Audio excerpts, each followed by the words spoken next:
बार की बात है, कई सालों पहले सोनापुर गांव में एक भयानक हवेली थी, जिसके बारे में तरह तरह की अफवाहें फैली थी।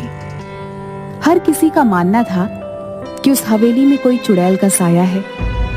काफी बार गांव वालों को वहां पर चुड़ैल के होने का एहसास भी हुआ था। एक बार गांव के लोग गांव के चौराहे पर बैठकर सभी हवेली के बारे में बात कर रहे थे।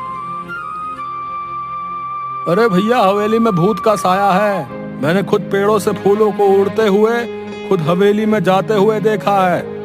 अरे नहीं कर लो भैया, वहाँ भूत का नहीं, वहाँ पर चुड़ैल का साया है।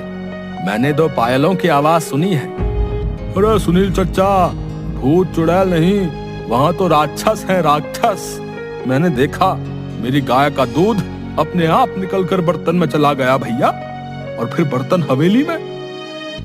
हाँ, बात तो सही है। मैंने भी हंसने की बहुत सी आवाजें सुनी हैं। जमींदार साहब, आपको हवेली और गांव के बीच में मजबूत दीवार बना देनी चाहिए। कम से कम ये भूत हमारे बच्चों को तो नुकसान नहीं पहुंचाएंगे। न जाने हवेली में भूत है कि चुड़ैल, लेकिन एक बार जब मेरे पति लकड़ियां काट रहे थे तो उनकी कुल्हाड़ी नीचे गिर गई। अचानक कुल्हाड़ी न जाने कैसे उड़ते हुए वापस उनके हाथ में आ गई। मेरी तो डर के मारे जान ही निकल गई थी। हाँ बिटिया, सच कहती हो, वहाँ कोई है जिसने हमारी सहायता की। मेरी पोती तालाब में डूब गई थी। अचानक तेज हवा चली और मेरी बेटी तालाब से उड़ती हुई बाहर आ गई।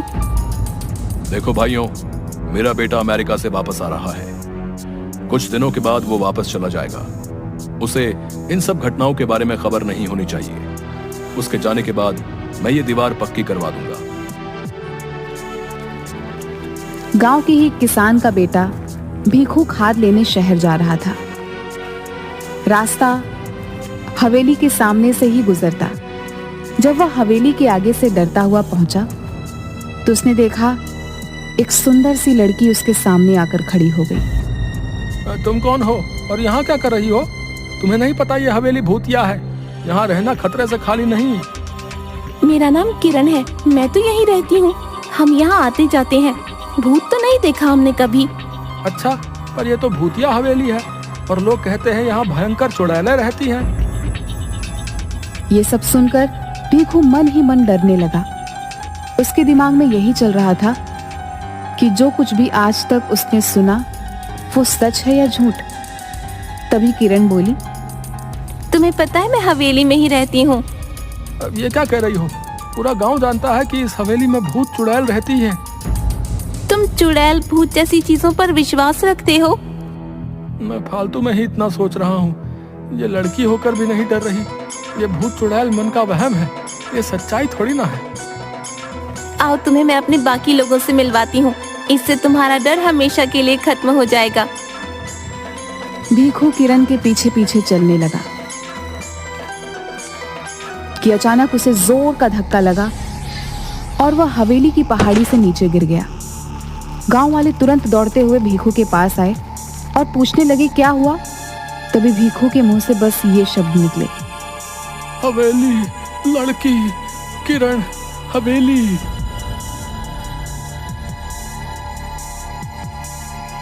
अब तो गांव में डर का भयानक माहौल बन गया था।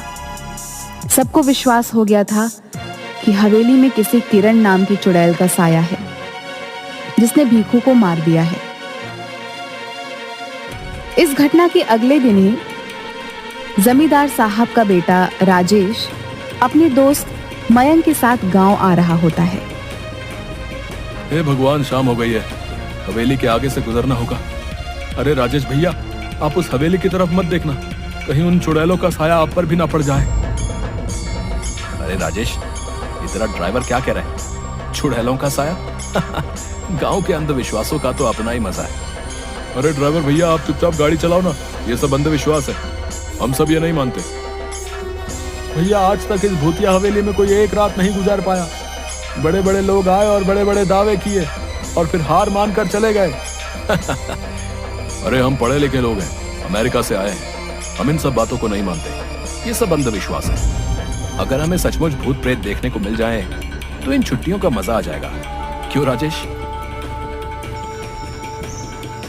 क्या हुआ बिरजू? अरे ये गाड़ी के आगे इतने सारे फूल कैसे पड़े? लगता है किसी ने हमारा स्वागत करने के लिए रखे। तो यहाँ रुकना खतरे से खाली नहीं भैया। मैंने अभी अभी किसी को यहाँ से जाते हुए देखा है। ये सब हवेली की चुड़ैलों का काम है। अरे तुम गांव वाले भी कमाल हो, हैं? खुद ही सब कुछ करके शर्मिंदा हो जाते हो। मैं सब जानता हूँ। गांव वालों ने ये फूल बिछाए होंगे, लेकिन अब अपना नाम बताना नहीं चाहते। राजेश भैया, मैं झूठ नहीं बोल रहा। जब आप हवेली में एक रात बिता लेंगे तो आपकी सोच भी बदल जाएगी। यार बिरजू, तुम पहले घर पहुंचाओ, बाद में देखेंगे। अभी तो बहुत जोर से भूख लगी है। मेरे पेट में तो हाथी, चूहे, भूत, प्रेत सब दौड़ रहे हैं।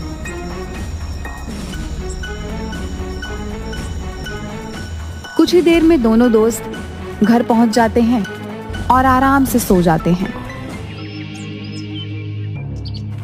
अगले दिन जब वह गांव घूमने जाते हैं तो फिर गांव वाले उन्हें हवेली के पास जाने से मना करते हैं। आखिरकार गांव वालों की सोच को बदलने के लिए राजेश और मयंक उस हवेली में एक रात बिताने का फैसला करते हैं। ये मैं क्या सुन रहा हूँ राजेश? तुम हवेली में जाना चाहते हो? अरे तुम्हारा दिमाग तो ठीक है। मैं तुम्हें कभी इसकी आज्ञा नहीं दूंगा। पिताजी, हम अमेरिका से पढ़कर आए हैं। हम ऐसे अंधविश्वासों को नहीं मानते। वैसे भी वो हवेली बहुत पुरानी है। हम उसे हेरिटेज होटल बनाना चाहते हैं। करोड़ों की प्रॉपर्टी है। अरे चाचा जी, हो सकता है इस हवेली में कुछ लोगों ने कब्जा करने के लिए इस तरह की अफवाहें उड़ाई हों। हम हमेशा के लिए इन सब का समाधान कर देंगे। ठीक है, अगर तुम लोग नहीं मानते तो जाओ, लेकिन अपने साथ 2 गार्ड, बंदूक और सुरक्षा का सारा सामान साथ ले जाओ।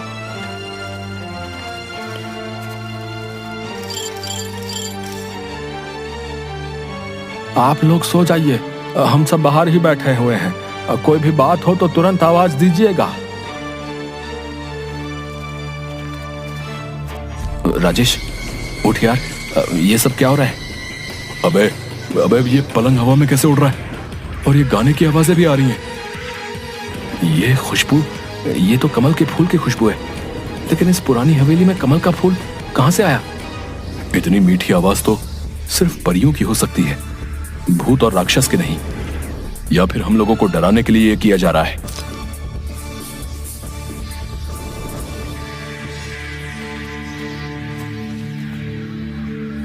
क्या तुमने वही देखा जो मैं देख रहा हूं? हाँ यार, ये तो सचमुच भूतिया है। नहीं, हम यूं विश्वास नहीं कर सकते। मुझे तो लगता है कि ये कोई ऐसा बंदा है जिसे इस टाइप के हॉरर इफेक्ट के बारे में बहुत कुछ पता है। चलो हवेली की लाइब्रेरी में चलते हैं, कुछ तो मिलेगा।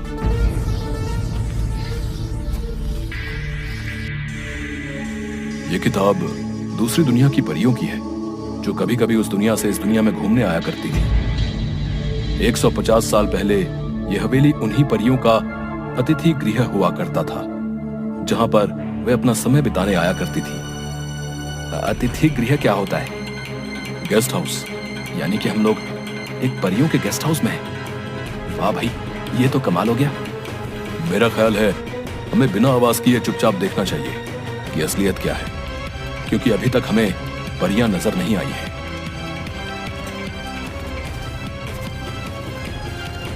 इसके बाद वो परियों का इंतजार करने लगते हैं। तभी अचानक उनके सामने जादुई संगीत बजने लगता है और बहुत सारी परियां सामने प्रकट हो जाती हैं।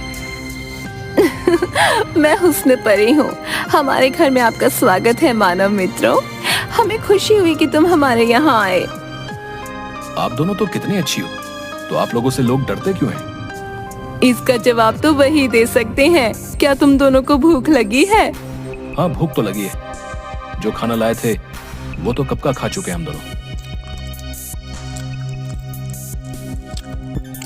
क्या तुम हमारी मदद करोगे इस हवेली की सफाई करने में? हाँ, क्यों नहीं। आवाज सुन जब गार्ड धीरज और मुन्ना अंदर आता है तो उसे मयंक और राजेश उड़ते हुए दिखाई देते हैं, पर परियां नहीं दिखाई देती। वो डर कर उन्हें छोड़कर वहां से भाग जाते हैं और जमींदार के पास पहुंचते हैं। जमींदार साहब, गजब हो गया। लगता है राजेश भैया और उनके दोस्त को भूतों ने अपने कब्जे में कर लिया। वो दोनों हवा में उड़ रहे थे। हे भगवान, अब क्या होगा? मेरे बच्चों को प्रेतों ने अपने कब्जे में लिया है। भूतों ने नहीं, चुड़ैल ने किया है। क्योंकि वहां से लड़कियों की आवाजें आ रही थी, वो गाना भी गा रही थी, हमने पायलों की आवाज भी सुनी। सभी गांव वाले बुरी तरीके से डर जाते हैं।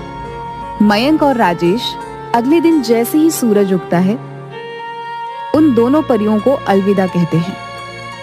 हम पर विश्वास करने के लिए धन्यवाद राजेश और मयंक, लेकिन गांव वाले हम पर भरोसा नहीं करते। इस हवेली से हमारी यादें जुड़ी हैं, इसलिए जब भी मन करता है तो कुछ वक्त बिताने हम यहाँ आ जाते हैं। लेकिन भीखू पर हमला तो सुबह हुआ था।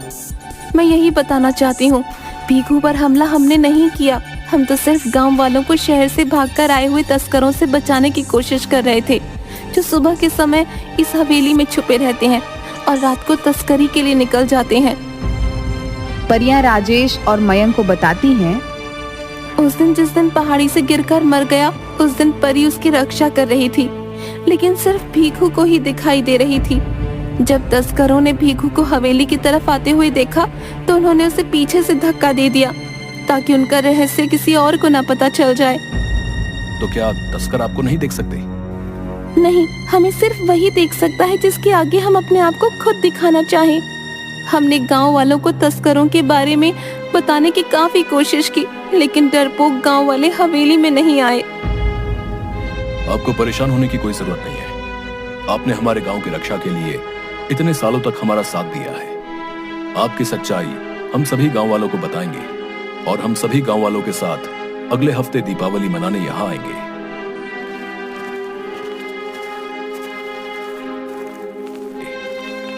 राजेश और मयंक सारी कहानी सबको बताते हैं।